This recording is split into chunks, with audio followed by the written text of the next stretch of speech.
Well, it's funny, talking back to TV. So you probably wouldn't know this, Danny, but I auditioned for both Phil and Cam for Oh, the you pilot. did? Yeah, and my audition for Phil, I was in Australia. What year was the pilot? Is that 2007? 7 or 8?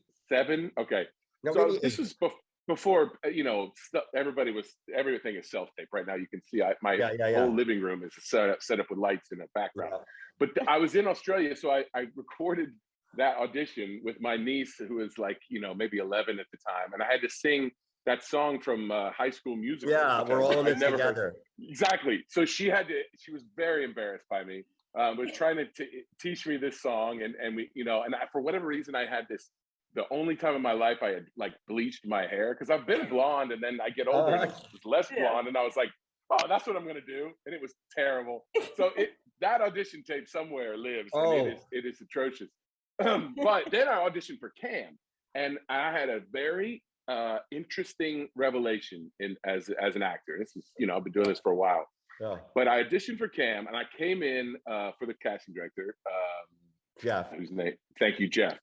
And my initial take on Cam was to go big, like he was written that way, right? Yes, he's flamboyant. He's flamboyant. So this was 2007.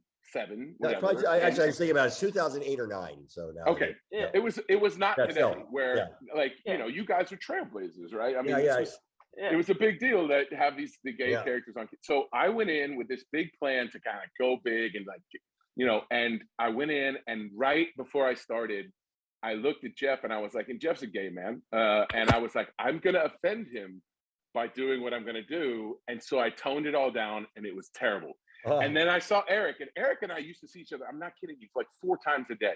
Like we'd see early in my, like he would be at the commercial audition, then we'd see each other at the thing, and and he'd be like, hey, did you get that thing on the thing? I'm like, yeah, I got that one. He's like, so, it was that kind of relationship. Yeah, and then I heard he got it, and I was like, and then I saw what he did. I'm like, oh my God.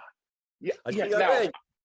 I mean, I'm not trying to, he's perfect. He's got of course, it's great. I'm not trying to say, but it was such education for me. Like, don't censor yourself. Just do it. Yeah.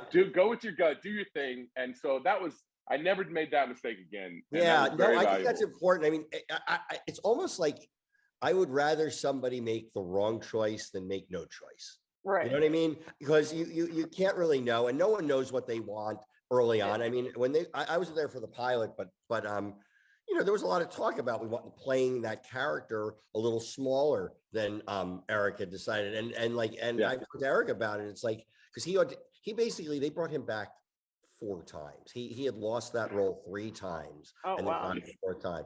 And it was like a nightmare. But every time they kept talking to him, it's like, yeah, but we want to take it down a little bit, or this. So I mean, your instinct on it was right. And it was like, and he's talking about it, he's like, you guys, do you see how you wrote these words? I mean, this is exactly. How do you want me to do this smaller?